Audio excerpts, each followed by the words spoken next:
Hare Krishna. Today's question is the Ramayana still relevant today?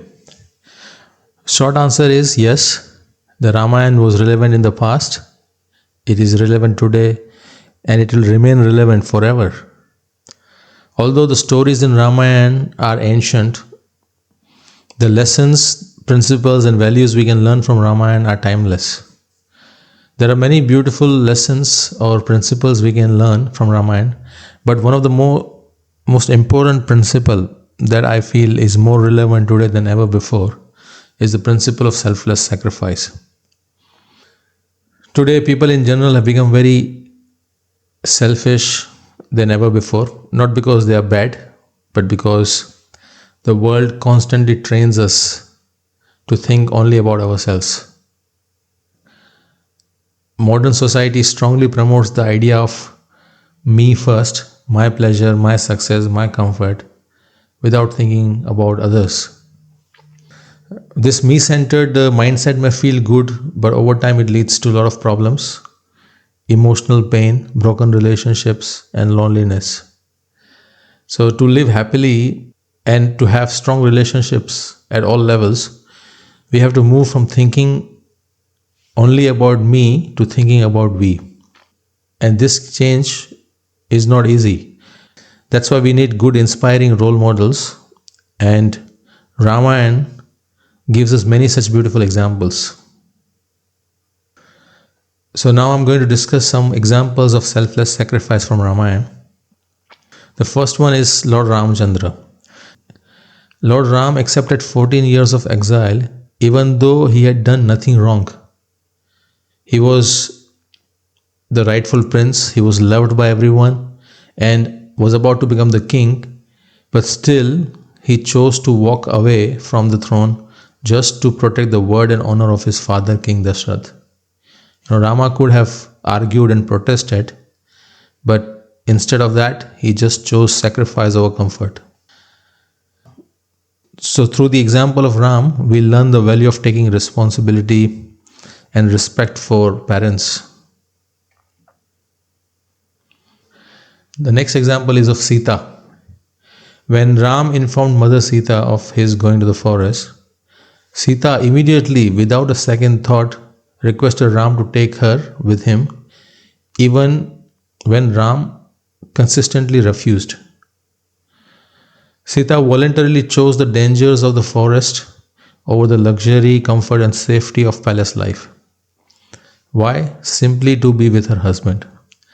Sita, through her example, shows that true love is not about convenience, it is about commitment. Today, relationships often break when difficulties come, but the real marriage means standing together, especially during hardships and difficult times. Next is the example of Lakshman. When Lakshman came to know about Ram's exile, he also requested Ram to allow him to go with him so he can serve him like a menial servant. Lakshman had no obligation to go to the forest. He could have stayed back and lived a comfortable life in the palace, but he voluntarily gave up everything just to stay by the side of his elder brother Ram. And we know how Lakshman in the forest, he served Ram and Sita day and night and never once complained. Lakshman's example teaches us true brotherhood and what real bonding looks like. Today, even small misunderstandings break relationship between brothers and siblings. The next example is of Sumitra, mother of Lakshman. So before leaving for the forest, Lakshman went to his mother Sumitra to seek her blessings and permission. He bowed down to her and was wondering how could he even begin to break the news. But before Lakshman could say anything, Sumitra smiled and said, "Lakshman, I know Ram must go to the forest. You should not allow him to go alone. Follow him like his shadow and make his stay comfortable in the forest." What a mother. Instead of holding her son back, instead of thinking about her own pain, she encouraged him to serve Ram. Sumitra's example teaches a very profound lesson. And that lesson is every mother should encourage their children to render devotional service to Lord Ram. in the best possible way, just like Lakshman did, rather than worrying about one's own personal attachment. The next example is of Urmila, the wife of Lakshman. When Lakshman went to his wife Urmila and informed her about everything, Urmila, although was very eager and wanted to go with Lakshman, with great maturity, she said, I know you must go with your brother, but if I come with you, half of your energy will go in taking care of me. You will not be able to serve Ram and Sita with full focus. And then, with tears in her eyes, she said, for the next 14 years, I will tolerate the pain of separation and eagerly wait for you. Urmila allowed her husband to go away for 14 years so he could serve Ram without distraction. Urmila's great sacrifice is a silent one, but it is one of the greatest sacrifices in the Ramayana. So, true sacrifice is not always seen. Sometimes it happens quietly in the heart. Next is the example of Bharat. When Bharat came to know that he was offered the throne of Ayodhya and that his brother Ram was banished to 14 years of exile by his own mother Kaikeyi, he became so furious, he became so angry that he disowned Kaikeyi as his mother. Bharat went searching for Ram in the forest and pleaded Ram to come back to Ayodhya and become the king. But Ram, because he had already given his word to his father, did not agree. Finally, Bharat placed Ram's padukas, sandals, on the throne and ruled only as his servant.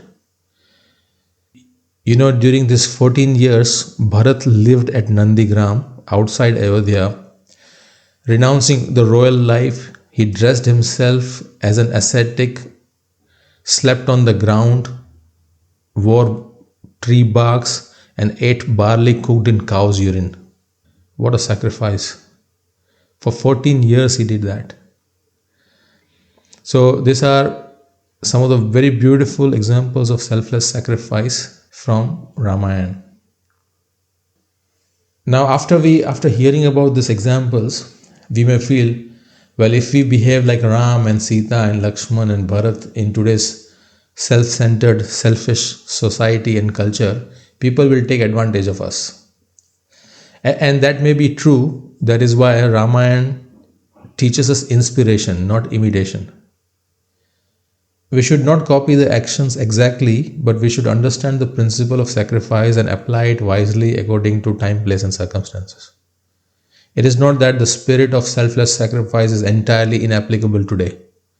If that was the case, then the modern team sports like cricket and soccer would never work. If all the players in a team starts thinking only about their personal records and their personal glory, then the entire team will suffer.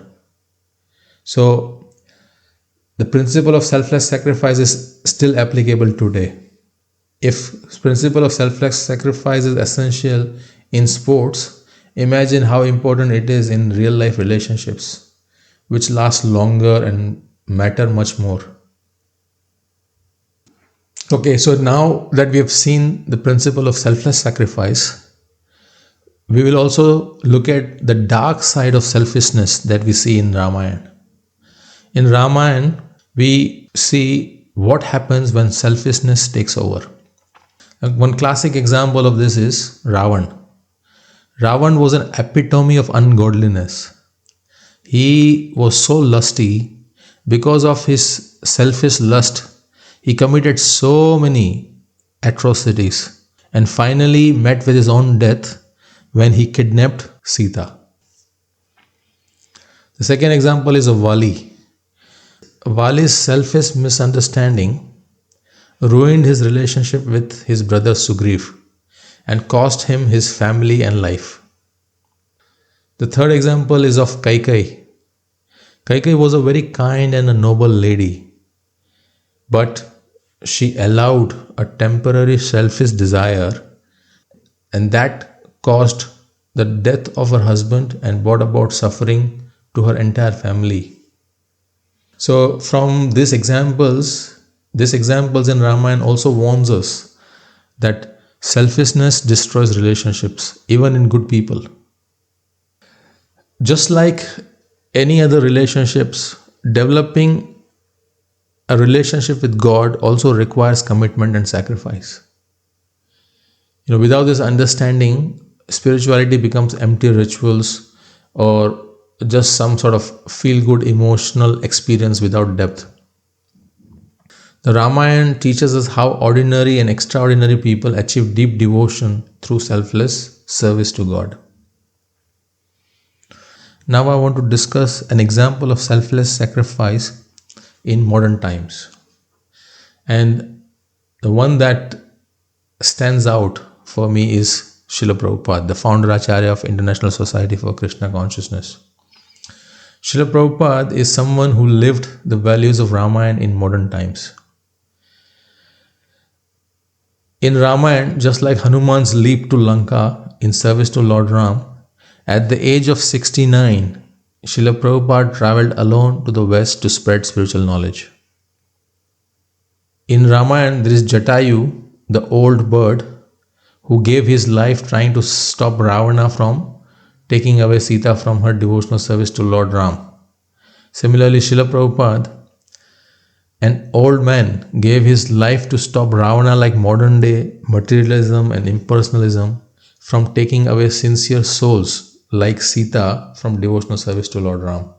Srila Prabhupada's mission was as imposing and impossible as Jatayu's attempt to stop Ravana from taking Sita. I want to talk a little bit about Mother Sita. If you think about it, all of us are like Sita. Sita was separated from Lord Ram and was taken to Lanka. Similarly, we living entities are all separated from God and are in the Lanka like Maya, surrounded by temptations. Although Sita was captured and kept in Ashok Vatika, Sita rejected all immoral offers and she was constantly remembering Lord Ram. Similarly, we conditioned souls can stay spiritually strong by rejecting all harmful habits in the form of intoxication, gambling, illicit sex, meat eating, and we can constantly remember God through prayers and mantra meditation of Hare Krishna, Krishna Krishna, Hare Hare, Hare Ram, Ram Ram, Hare Hare. So, in conclusion, Ramayana is definitely relevant today and it will remain relevant for all times to come, because Ramayana is not just a myth or an ancient story, it is a living guide to eternal spiritual truths. It contains countless principles that are relevant to our lives even today. And that is why Ramayana has inspired millions of people for thousands of years and will continue to do so.